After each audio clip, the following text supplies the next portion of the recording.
So hello and welcome guys, आपका स्वागत है फिर से एक और नई वीडियो में। इस वीडियो के अंदर हम क्लास 11th अकाउंटेंसी का चैप्टर डेप्रीशिएशन पूरे के पूरा बेसिक कवर करने वाले हैं। उस चैप्टर का जितने भी इस चैप्टर के अंदर बेसिक हो सकते हैं वो सारे के सारे मैंने इस वीडियो के अंदर कवर कर दिए हैं। तो अगर आप इस वीडियो को देख लेते हो तो आपके पूरे चैप्टर के सारे बेसिक्स कवर हो जाएंगे। तो चलिए शुरू करते हैं अपनी वीडियो को।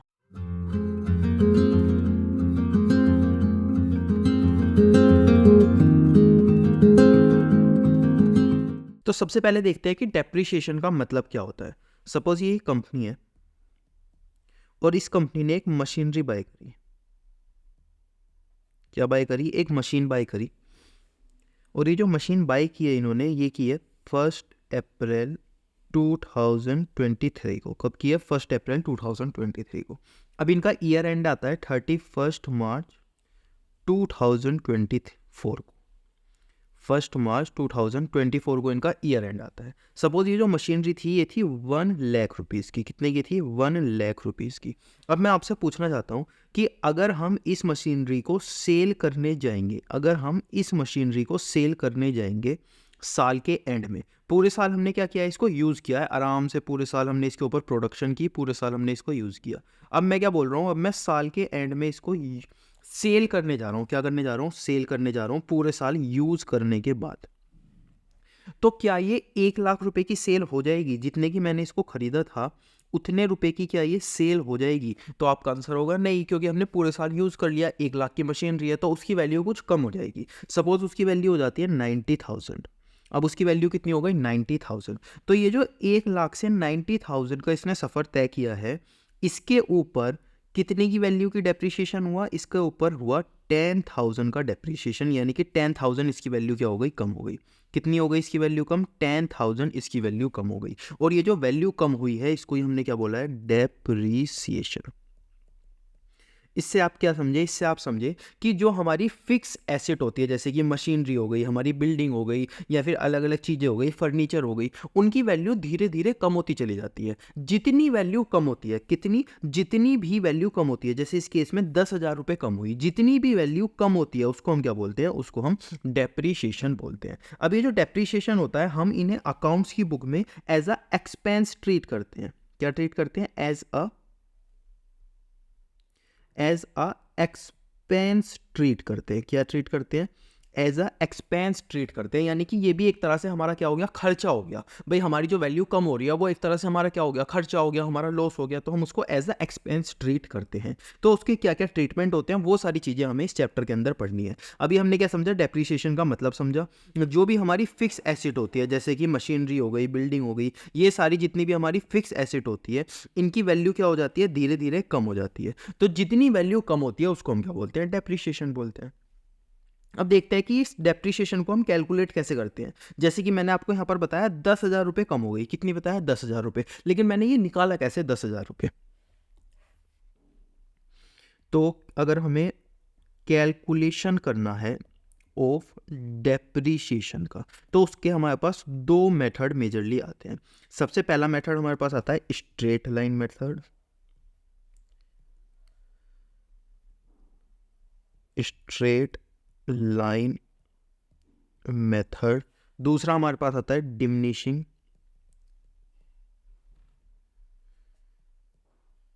Value method. पहला आता है स्ट्रेट लाइन मेथड, दूसरा आता है डिमिनिशिंग वैल्यू मेथड। तो एक एक करके देखते हैं ये दोनों मेथड क्या होते हैं। सबसे पहला मेथड देखते हैं कि स्ट्रेट लाइन के अंदर हम कैसे डेप्रीशिएशन को कैलकुलेट करते हैं। तो इसका एक फॉर्मूला होता है। फॉर्मूला मैं आपको यहाँ लिख देता हूँ। अगर हमें डेप्रीशिएशन निकालना है, क्या निकालना है? डेप्रीशिएशन निकालना है, तो उसे निकालने का हमारे पास फॉर्मूला आता है परचेज वैल्यू किसकी? Of asset. Purchase value of asset minus scrap value upon total number of years life, जो पूरी इसकी लाइफ होने वाली है। अब इसका मतलब क्या हुआ फॉर्मूले का? एक बार आप मतलब समझ लो।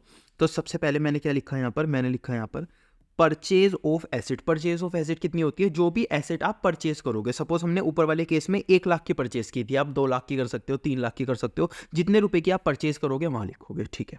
अब सपोज आपने क्या किया, मशीनरी को परचेज किया, अब मशीनरी को आपने यूज किया, अब एट द एंड क्या हुआ, एट द एंड मशीनरी ना बेकार हो गई, अब ये काम करने के लायक नहीं बची। तो आपने क्या बोला, आपने बोला कि अब मैं इस मशीनरी को क्या करूंगा, बेकार हो गई तो इसे हटा दूंगा, नई मशीनरी लेके आऊंगा। लेकिन जो उस मशीनरी के अंदर लोहा था या फिर वो मशीनरी एकदम खराब हो चुकी थी, लेकिन हम कबाड़ी वाले को तो उसको बेच सकते हैं। तो जो लास्ट में हमें कबाड़ी वाले को बेच के वैल्यू मिलेगी, सपोज 10,000 रुपये मिलेगी। हमने खरीदी कितने की थी? 10 लाख की मशीनरी खरीदी थी, लेकिन जब हम लास्ट में बेच रहे हैं तो 10,000 रुपये की मिल रही है, कबाड़ी वाले को हमें बेचना पड़ रहा है क्योंकि हमारी मशीनरी खराब हो गई। तो वो क्या होता है? स्क्रैप वैल्यू होती है। और नीचे क्या लिखते हैं? Total number of year life, यानी कि कितने साल वो मशीनरी चली। सपोज हमने 10 साल यूज किया तो 10 साल लिख सकते हैं, 11 साल किया तो 11 साल, 2 साल किया तो 2 साल, 3 साल किया तो 3 साल, जितने साल हम यूज करेंगे उतने साल नीचे लिख देंगे।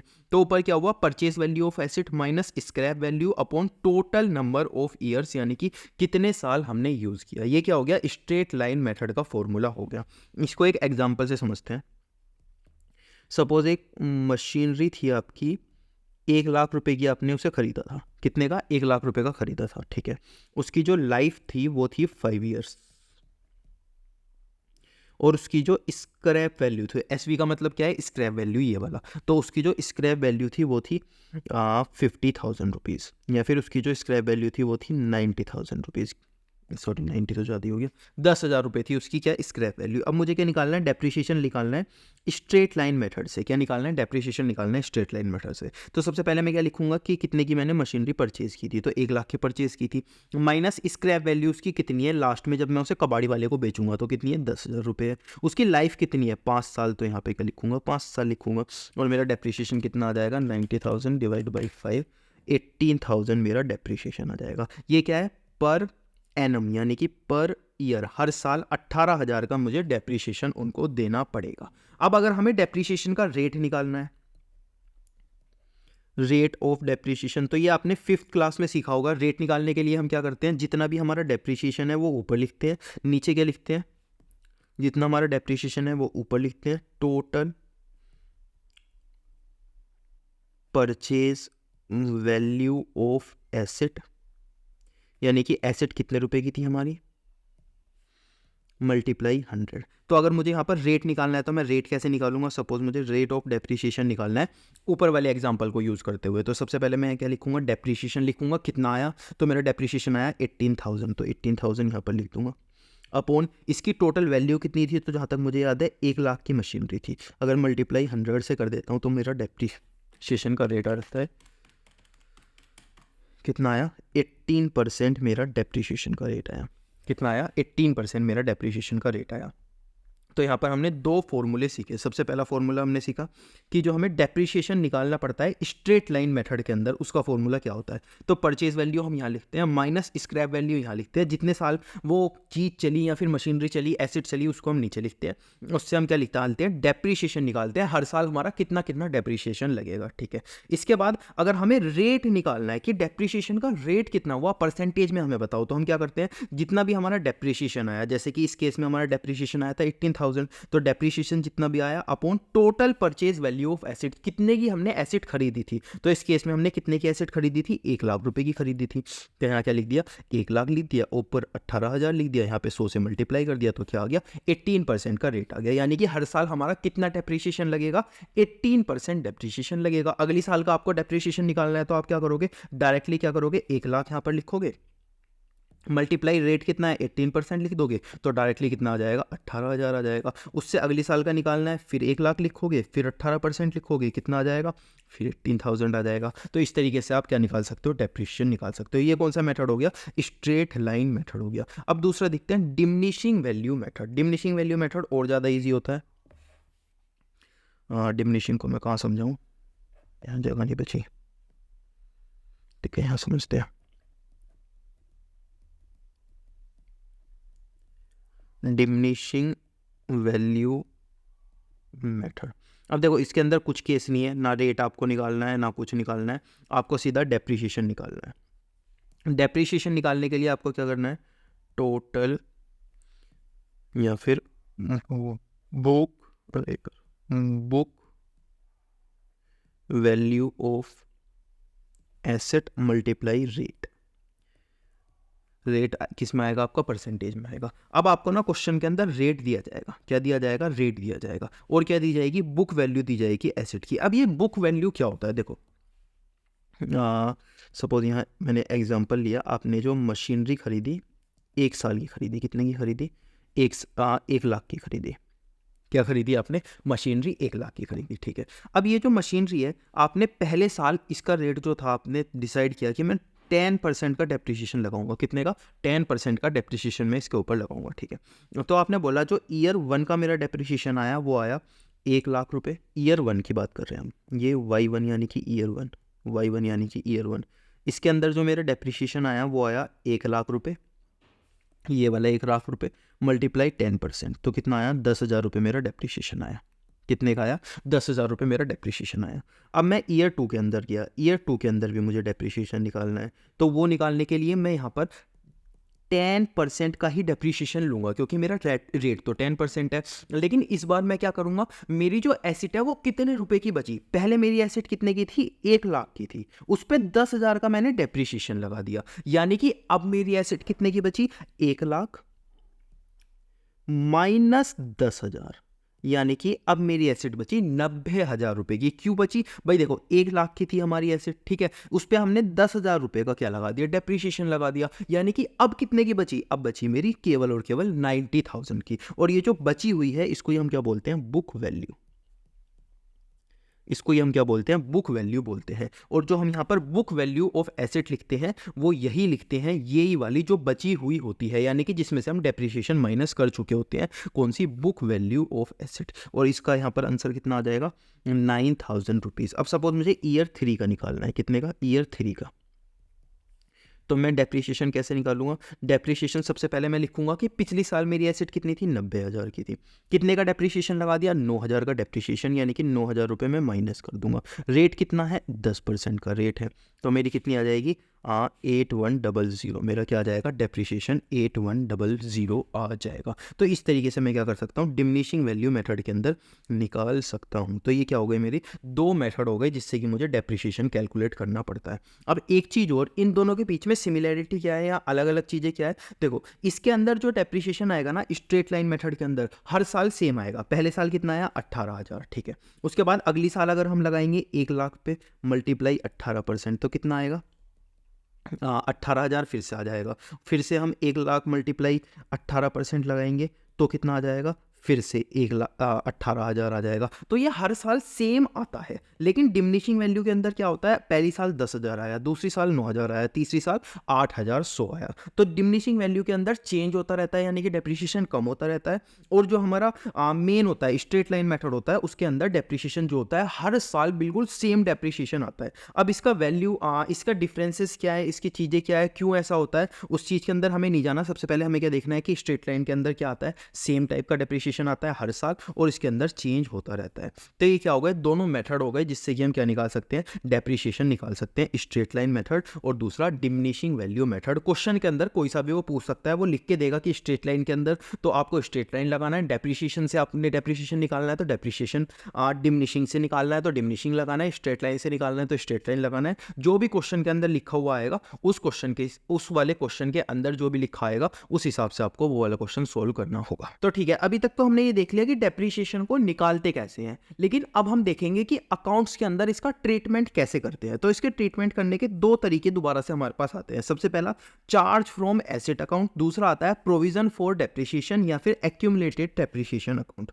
तो सबसे पहले देखते हैं कि चार्ज फ्रॉम एसेट अकाउंट से इसका क्या मतलब है और ये कैसे क्या कहना चाहता है। तो सबसे पहले चार्ज फ्रॉम एसेट अकाउंट हम देखते हैं, इसके अंदर कैसे हम डेप्रिसिएशन का ट्रीटमेंट करते हैं ये चीज़ देखते हैं। तो सबसे पहले हम ना एसेट अकाउंट बनाते हैं। अकाउंट का फॉर्मेट क्या होता है, इस तरीके से हमें अकाउंट बनाना पड़ता है। डेट का कॉलम आप बनाना चाहो तो बना सकते हो, नहीं बनाना चाहो तो आपको मत बनाओ। अगर क्वेश्चन के अंदर डेट दी हुई है तो फिर आपको बनाना ही पड़ेगा। तो सबसे पहले आप क्या बनाते हो, एसेट अकाउंट बनाते हो। अब एसेट क्या हो सकती है आपकी, मशीन हो सकती है आपकी, या फिर आपका फर्नीचर हो सकता है, कुछ भी हो सकता है एसेट, जो भी बिल्डिंग हो सकता है, जो भी चीज़ आप बोलना चाहो बोल सकते हो। एसेट अकाउंट में यहाँ पर लिख देता हूँ। आप इसकी जगह क्या लिख सकते हो, मशीन लिख सकते हो, या फिर फर्नीचर लिख सकते हो, या बिल्डिंग लिख सकते हो, एक्सेट्रा, कुछ भी आप एग्जाम्पल के लिए लिख सकते हो। यहाँ पर हमने लिख दिया अमाउंट, यहाँ पर हमने लिख दिया पर्टिकुलर। ठीक है, अब हम एक एक करके इन चीज़ों को देखते हैं। सबसे पहले हमारे पास ओपनिंग बैलेंस आता है। क्या आता है, opening balance, to balance BD. तो आपको ये सबको पता है कि ये होता है डेबिट साइड, ये होती है क्रेडिट साइड। तो डेबिट साइड हम इसका ओपनिंग बैलेंस लिखते हैं। क्यों लिखते हैं डेबिट साइड, क्योंकि जब हमने जनरल एंट्रीज पढ़ी थी तो आपको याद होगा कि जो एसेट होती है उसका बैलेंस क्या होता है, डेबिट होता है। क्या होता है, बैलेंस होता है उसका डेबिट। इसीलिए इसका जो ओपनिंग बैलेंस आता है वो भी किधर की साइड आता है, डेबिट साइड आता है। तो इसका ओपनिंग बैलेंस यहाँ पर आएगा और इसका क्लोजिंग बैलेंस क्या आएगा, बाय बैलेंस सी डी। तो इसका क्लोजिंग बैलेंस यहाँ पर आता है। तो अब ये ओपनिंग बैलेंस और क्लोजिंग बैलेंस क्या होते हैं भाई, देखो हमारे पास जो पिछले साल एसेट थी उसको हम इस साल में लाएंगे तो कहाँ लिखेंगे, ओपनिंग बैलेंस में, और जो इस साल हमारे पास है उसे हम अगली साल में भेज देंगे तो उसे हम कहाँ लिखेंगे, क्लोजिंग बैलेंस में हम लिखेंगे। तो ये क्या हो गया, हमारा क्लोजिंग बैलेंस हो गया, और ऊपर वाला क्या हो गया, हमारा ओपनिंग बैलेंस हो गया। ठीक है, ओके। इसके बाद हम क्या कर सकते हैं, एसेट को परचेज कर सकते हैं। सपोज हमारे पास फर्नीचर पहले से था, हमने और फर्नीचर खरीद लिया, या हमारे पास पहले से कुछ भी नहीं था, हमने और फर्नीचर खरीद लिया, या मशीनरी खरीद ली, बिल्कुल नई मशीनरी खरीद ली। इस तरीके से हम और भी ज़्यादा परचेज कर सकते हैं। अगर हम परचेज करते हैं तो क्या लिखते हैं, पैसे उसको देते हैं कैश से या फिर बैंक से। किससे पैसे देते हैं, या तो कैश से पैसे देते हैं या फिर बैंक से पैसे देते हैं। तो यहाँ पर कैश लिखेंगे या फिर बैंक अकाउंट लिखेंगे, और ये किसकी एंट्री हो गई, परचेज की। जितने रुपए का परचेज करेंगे वो हम यहाँ पर लिख देंगे। ठीक है, इसके बाद क्या हम अपनी एसेट को सेल भी कर सकते हैं, हाँ बिल्कुल सेल भी कर सकते हैं। सेल करेंगे तो कैसे करेंगे, सपोज हमारी एसेट थी 10,000 रुपये की। कितने की थी, 10,000 रुपये की। अब हमने क्या बोला, ये जो 10,000 की एसेट थी इसके ऊपर हमने डेप्रीशिएशन लगा दिया था 2,000 रुपये का। 2,000 रुपये का इस पर डेप्रीशिएशन लग चुका था। अगर मैं आपसे पूछूं कि यार मेरे को ये बताओ कि ये जो अब ये जो एसेट है ये कितने रुपए की बची, आप बोलोगे कि 10,000 रुपये की एसेट थी, 2,000 रुपये का डेप्रीशिएशन लग गया, यानी कि 8,000 रुपये की एसेट अभी भी हमारे पास है। कितनी की है, 8,000 रुपये की एसेट अभी भी हमारे पास है। ठीक है, तो 10,000 की एसेट थी जिसके ऊपर 2,000 का डेप्रीशिएशन लग गया। ठीक है, इसके बाद इसको हमने सेल कर दिया, इसको हमने सेल कर दिया 9,000 रुपये में। कितने में कर दिया, 9,000 रुपये में सेल कर दिया। अब आप मेरे को देखो, ये एसेट कितने की थी, 10,000 रुपये की थी। कितने की थी, 10,000 रुपये की, जिसपे 2,000 रुपये का हमने डेप्रीशिएशन लगा दिया, तो कितने की बची, 8,000 रुपये की बची। कितने की बची, 8,000 रुपये की। हमने 9,000 में इसको सेल कर दिया, हमने 8,000 की चीज़ 9,000 में सेल कर दी। फिर से आप समझो, हमने 8,000 की चीज़ 9,000 में सेल कर दी, यानी कि 1,000 का हमें क्या हो गया, प्रॉफिट हो गया। 1,000 का हमें क्या हो गया, प्रॉफिट हो गया। क्यों हो गया, क्योंकि हमारे पास 8,000 की थी, 10,000 की थी, 2,000 का डेप्रिसिएशन लगाया, बची कितने की, 8,000 की। अब हमने 8,000 की चीज 9,000 में सेल कर दी, तो हमें कितने का हो गया, 1,000 रुपये का प्रॉफिट हो गया। सपोज हम इसे 9,000 में सेल ना करते, हम इसे 7,000 में सेल कर दे, तो हमें लॉस भी हो सकता था। तो इसी तरीके से हमें लॉस भी हो सकता है। तो जब हम एसेट को सेल करते हैं तो इस केस में तो हमें क्या हुआ है, प्रॉफिट हुआ है। क्या हुआ है, प्रॉफिट हुआ है। कितने रुपए का, 1,000 रुपये का। हमें क्या लॉस भी हो सकता है, बिल्कुल लॉस भी हो सकता है। तो प्रॉफिट भी हो सकता है और लॉस भी हो सकता है। तो इस केस में हम क्या ट्रीटमेंट करते हैं, सबसे पहले कितने की हमने सेल की है, इन तीनों एंट्रीज का हम ट्रीटमेंट करते हैं, डेप्रिसिएशन, सेल और प्रॉफिट, या फिर लॉस। प्रॉफिट की जगह लॉस भी हो सकता है, बिल्कुल आम सी बात है। तो सबसे पहले हम देखते हैं कि जब हमारे पास सेल होगी तो इसकी हम क्या एंट्री करेंगे। सबसे पहले सेल वाली एंट्री हम देखते हैं। तो सेल होगी तो हमारे पास पैसा आएगा, तो मैं यहां पर लिखता हूं बाय कैश या फिर बैंक अकाउंट। तो ये क्या हुआ, ये हमारे पास पैसा आया, ये कौन सी एंट्री हो गई, सेल की एंट्री हो गई। ठीक है, इसके बाद हम इसके ऊपर डेप्रिसिएशन भी चार्ज करेंगे। तो डेप्रिसिएशन चार्ज की एंट्री क्या हो गई, बाय डेप्रिसिएशन अकाउंट। तो ये क्या हो गई, डेप्रिसिएशन चार्ज की एंट्री हो गई, कितने रुपए का डेप्रिसिएशन था। ठीक है, अब हमें क्या हो सकता है, प्रॉफिट हो सकता है, या फिर हमें क्या हो सकता है, लॉस हो सकता है। तो अगर हमें लॉस होगा तो हम उसे कहाँ डाल देंगे, P&L अकाउंट में डाल देंगे, और इधर की साइड लिख देंगे लॉस। और अगर हमें प्रॉफिट होगा तो हम कहाँ डाल देंगे, 2P&L अकाउंट में डाल देंगे, और इधर की साइड लिख देंगे प्रॉफिट। ठीक है। ब्रैकेट में हमें अलग से लिखना पड़ेगा कि ये लॉस है, ये प्रॉफिट है, डालेंगे दोनों को पी एंड एल अकाउंट में ही। अगर हमें प्रॉफिट होता है तो किधर की साइड डालेंगे, इधर वाले पी एंड एल अकाउंट में, और लॉस होता है तो इधर वाले पी एंड एल अकाउंट में हम डाल देंगे। तो ये क्या हो गई, हमारी एंट्री हो गई किसकी, सेल की। किसकी एंट्री हो गई, हमारी सेल की एंट्री हो गई, जिसके अंदर हमने तीनों एंट्री कर दी, डेप्रिसिएशन की कर दी, सेल की कर दी, और प्रॉफिट होगा तो कर दी, लॉस होगा तो कर दी। ठीक है। और लास्ट में हम क्या करेंगे, देखो हमारे पास क्या था ना, 1,00,000 रुपए की मशीनरी थी। कितने की, 1,00,000 रुपए की। अब 1,20,000 की मशीनरी हमने और खरीद ली, तो कितने की हो गई, 2,20,000 की। 10,000 की मशीनरी हमने बेच दी। कितने की, 10,000 की मशीनरी हमने बेच दी। तो हमारे पास बची कितनी, 2,10,000। ठीक है। अब जब हमने ये वाली मशीनरी बेची थी, कौन सी, ये वाली मशीनरी बेची थी, तो इसके ऊपर तो हमने डेप्रिसिएशन चार्ज कर लिया था।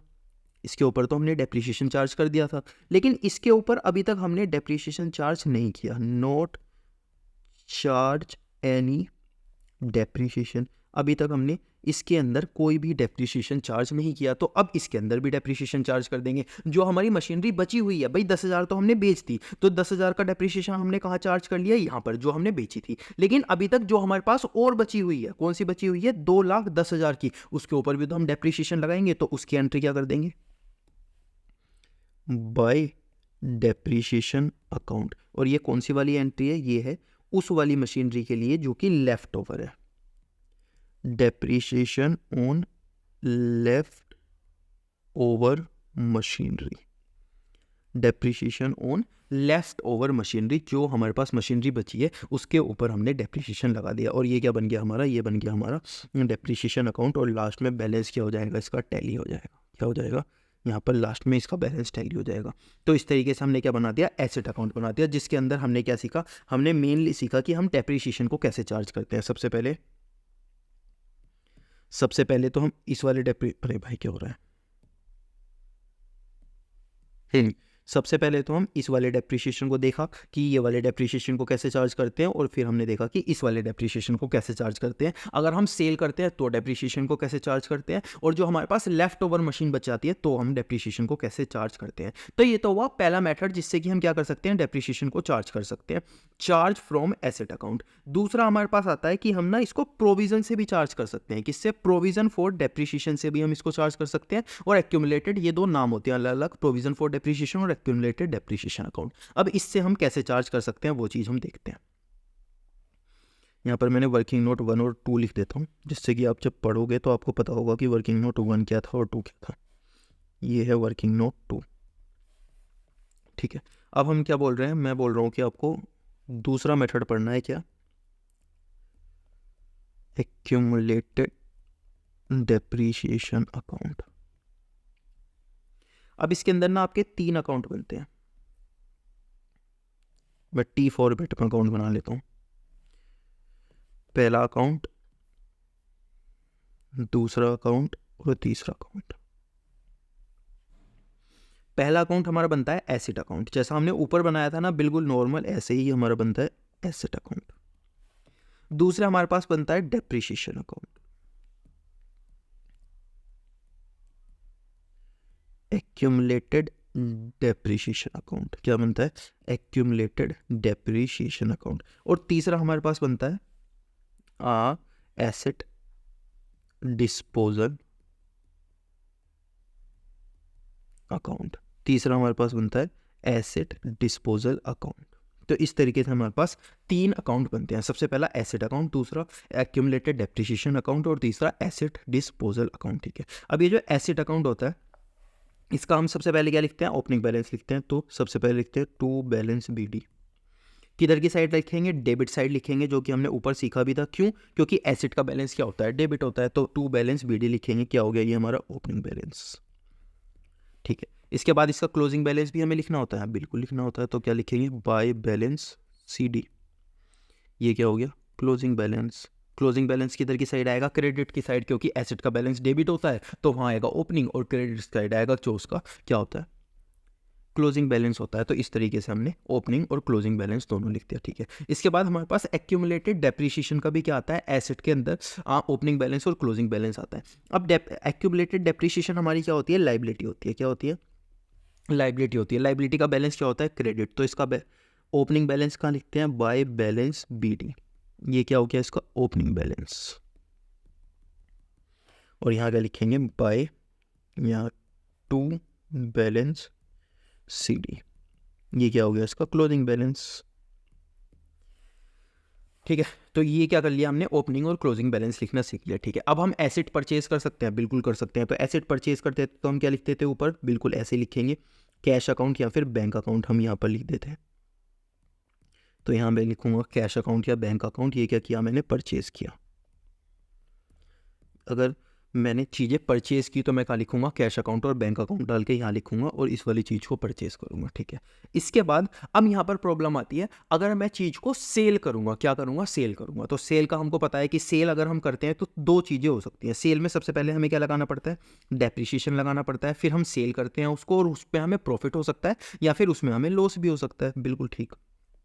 तो हम क्या करते हैं ना, इस केस में जब हम सेल करते हैं तो हमारी एंट्रीज कुछ डिफरेंट हो जाती है। क्या हो जाती है, हम यहाँ लिखते हैं बाय, या फिर मैं कैसे समझाऊँ आपको। ठीक है, यहाँ वर्किंग नोट 1 बना के समझाता हूँ। वर्किंग नोट 1, सपोज मेरी जो एसेट थी वो थी 10,000 रुपये की।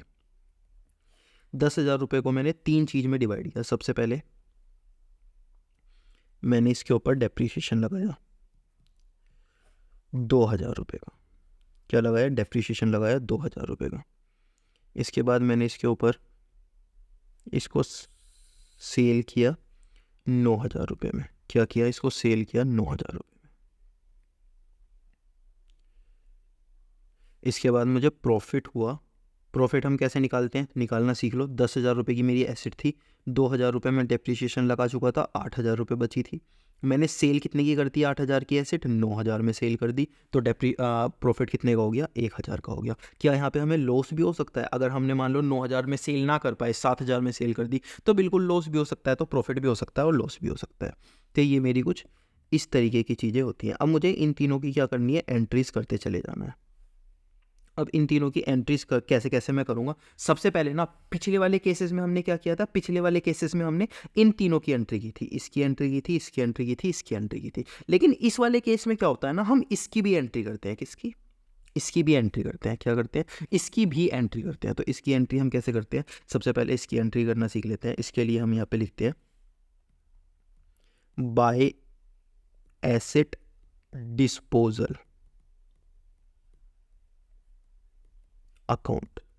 ये किसकी एंट्री हो गई, ये इसकी एंट्री हो गई। किसकी, ये जो हमारी टोटल एसेट है, क्या है, टोटल एसेट है। हमने क्या कर दिया, डिस्पोजल अकाउंट में इसको ट्रांसफर क्या कर दिया। तो हम यहां लिखेंगे asset transfer to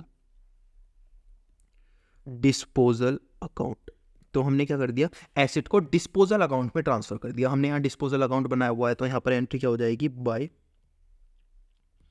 asset account.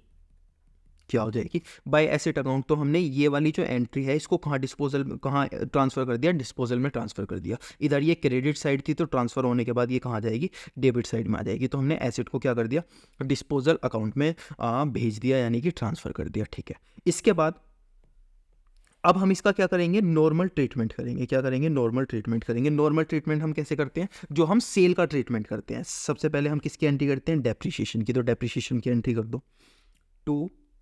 अब हम यहां पर ना डेप्रिसिएशन नहीं लिखेंगे, एक्यूमुलेटेड डेप्रिसिएशन लिखेंगे। कुछ नहीं हुआ, सिर्फ नाम चेंज हुआ है। तो हम क्या लिखेंगे, एक्यूमुलेटेड डेप्रिसिएशन अकाउंट। कितना, 2,000 रुपये। कौन सा वाला, ये वाले 2,000 रुपये। इसके बाद जो हमें सेल से पैसा आया है वो सेल से लिख देंगे। तो यहाँ लिख देंगे, यहाँ पर 2 आना चाहिए और यहाँ पर बाय आना चाहिए। फिर बाय कैश या फिर बैंक, क्योंकि हमारे पास कैश में पैसा आएगा या बैंक में पैसा आएगा, तो हम यहाँ पर लिख देंगे। ठीक है, ये किसकी एंट्री हो गई, सेल की एंट्री हो गई। ओके, इसके बाद हमें क्या हो सकता है, P&L अकाउंट, यानी कि हमें लॉस हो सकता है। तो लॉस हम यहाँ पर लिख देंगे, या फिर हमें प्रॉफिट हो सकता है। टू P&L अकाउंट, हम यहाँ पर प्रॉफिट लिख देंगे। तो हमने क्या कर दिया, यहाँ पर प्रॉफिट या फिर लॉस जो हो सकता है उसकी भी एंट्री हमने यहाँ पर करके दिखा दी। उसके बाद ये क्या हो जाएगा, अकाउंट यहाँ पर क्लोज हो जाएगा। इसकी जो बैलेंसिंग फिगर है वो क्या हो जाएगी, इसके अंदर कुछ भी बैलेंसिंग फिगर नहीं बचेगी। ये क्या हो जाएगा, अकाउंट यहाँ पर क्लोज हो जाएगा। इसके बाद हमने यहाँ पर एक एंट्री की है, एसिड एक्यूमुलेटेड डेप्रिसिएशन अकाउंट। तो उसे हम कहाँ डाल देंगे, एक्यूमुलेटेड डेप्रिसिएशन अकाउंट में डाल देंगे। तो यहाँ पर डालेंगे टू एसेट डिस्पोजल अकाउंट। क्या हो गया यहाँ पर, एसेट डिस्पोजल अकाउंट हो गया। किस पे, जो हमने एसेट सेल करी है उसका डेप्रिसिएशन आ गया, ये एसेट की सेल करने का डेप्रिसिएशन आ गया। और लास्ट में हम क्या करते हैं भाई, देखो अभी तक हमने क्या किया, अभी तक हमने बोला कि जो हमारा वर्किंग नोट 2 था, मेरे पास 1,10,000 की एसेट थी, 10,000 की मैंने और ख़रीद ली, या फिर 1,10,000 की मैंने और ख़रीद ली, तो 3,10,000 की हो गई। 10,000 की मैंने सेल कर दी, तो मेरे पास कितने की बची, 3,00,000 की एसेट अभी भी बची। अब मैं आपसे बोल रहा हूँ कि यार ये जो था ना, ये वाली जो थी, इसके ऊपर तो मैंने सेल करते हुए डेप्रिसिएशन लगा दिया था, सेल करते हुए डेप्रिसिएशन लगा दिया था, पर इसके ऊपर जो डेप्रिसिएशन है अभी, नॉट येट चार्ज, अभी तक मेरा इसके ऊपर डेप्रिसिएशन चार्ज नहीं हुआ, तो मैं क्या करूंगा, इसके ऊपर डेप्रिसिएशन चार्ज कर दूंगा। तो क्या करूंगा यहाँ पर, टू एसेट अकाउंट, या फिर क्या कर सकता हूँ यहाँ पर, टू डेप्रिसिएशन अकाउंट। तो ये क्या हो जाएगा मेरा, एसेट, यहाँ पर एसेट के ऊपर डेप्रिसिएशन यहाँ पर क्या हो जाएगा, चार्ज हो जाएगा। कौन सा वाला हो जाएगा, जो मैंने अभी तक ट्रांसफ़र नहीं की। जैसे हमने यहाँ पर लिखा था ना, ऊपर यहाँ पर लिखा था, क्या लिखा था, depreciation on left over machinery, तो उसी तरीके से depreciation on left over asset या फिर लेफ्ट ओवर मशीनरी हम यहाँ लिख देंगे, depreciation on left over machinery क्या हो जाएगा, depreciation on left over machinery. और यहाँ पर क्या हो जाएगा हमारा, ये वाला अकाउंट फिर टैली हो जाएगा। तो ये वाला जो मेथड है ये थोड़ा सा टेक्निकल है आप बोल सकते हो, लेकिन है ऊपर वाले जैसे ही। तो एक बार मैं ना आपको ऊपर वाले से इसको कंपेयर करा के दे देता हूँ, तो जिससे क्या होगा ना, आप इसको बहुत आसानी से समझ पाओगे। सबसे पहले मैं इसी मेथड को आपको समझा देता हूँ। हमने क्या बोला, हमने बोला कि यार ये जो एक्यूमुलेटेड डेप्रिसिएशन अकाउंट है ना, इसके अंदर हम 3 अकाउंट बनाएंगे। क्या क्या, एक तो एसेट अकाउंट बनाएंगे, एक एक्यूमुलेटेड डेप्रिसिएशन बनाएंगे, एक एसेट डिस्पोजल अकाउंट बनाएंगे। आपने बोला ठीक है बनाएंगे। मैंने बोला कि देखो सबसे पहले तो हम ओपनिंग बैलेंस लिखते हैं, तो हम यहाँ पर ओपनिंग बैलेंस लिख देते हैं। तो ओपनिंग बैलेंस मैंने यहाँ पर लिख दिया और क्लोजिंग बैलेंस मैंने यहाँ पर लिख दिया। मैंने बोला जो एसेट डिस्पोजल है इसका भी ओपनिंग और क्लोजिंग बैलेंस आएगा। आपने बोलो ठीक है इसे भी लिख दो, क्रेडिट में लिख दो क्योंकि ये लायबिलिटी होता है। मैंने कहा ठीक है।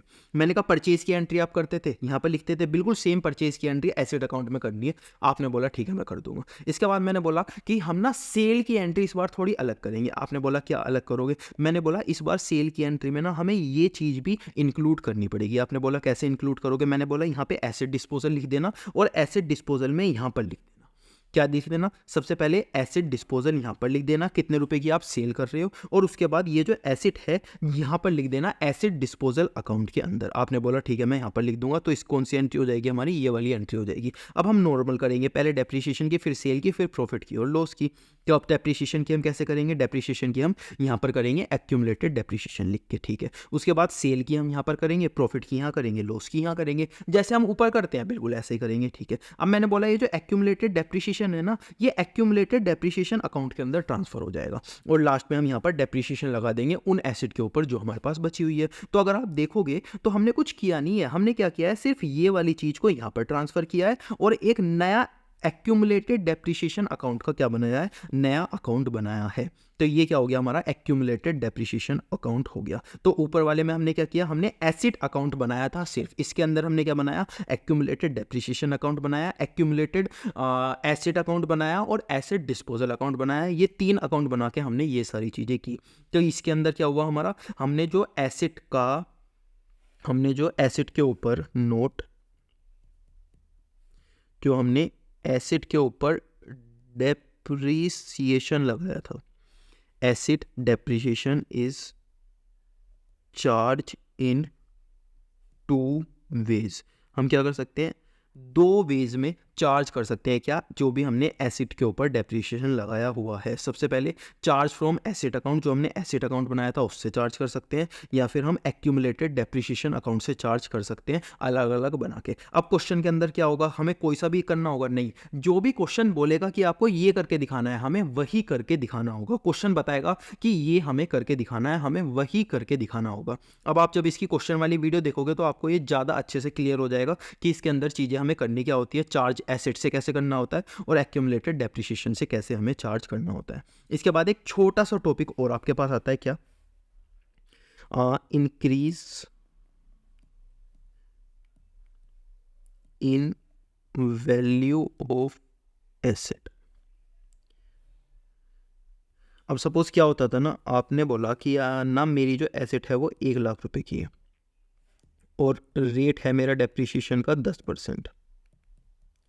मैंने बोला ठीक है, तो आपने बोला ईयर 1 का डेप्रिसिएशन मेरा आया, ईयर 1 का डेप्रिसिएशन मेरा आया 1 लाख मल्टीप्लाई 10%। मैंने बोला ठीक है, कितना आया, 10,000 रुपये आया। अब ईयर 2 से पहले क्या हो गया ना, आपके साथ एक हादसा हो गया। क्या? कि जो आपकी एसेट थी, एसेट वैल्यू इंक्रीज बाय 10% या फिर एसेट वैल्यू इंक्रीज बाय 50,000। आपने बोला ये क्या हो गया भाई? देखो कभी कभी क्या होता है ना, कुछ गवर्नमेंट के रूल्स बनाने की वजह से, कुछ अलग अलग चीज़ों की वजह से स्टॉक मार्केट कभी ऊपर चला जाता है, कभी कभी फॉरेन पावर्स जो होती है, जैसे यूएसए में कुछ हुआ, हमारे यहाँ हमारी एसिड की वैल्यू बढ़ जाती है। तो हमारी एसिड की वैल्यू कभी बढ़ सकती है, कभी घट सकती है। सपोज हमारी एसिड की वैल्यू बढ़ गई, तो हमारी जो एसिड थी वो कितने की थी? हमारी जो एसिड थी वो थी 1 लाख रुपए की, जिस पे हमने थोड़ा सा डेप्रिसिएशन लगा दिया था 10,000 रुपये। जो ईयर 1 में हमने डेप्रिसिएशन लगाया था ना 10,000 रुपये, तो अभी हमारे पास एसिड बची थी 90,000 रुपये की। अब हमारी एसिड की वैल्यू क्या हो गई? एडिशन हो गई, यानी कि एसिड की वैल्यू बढ़ गई कितने से? 50,000 रुपये से। ठीक है, तो हमारे पास क्या आ गया? 1,40,000 रुपये आ गए। क्या आ गई?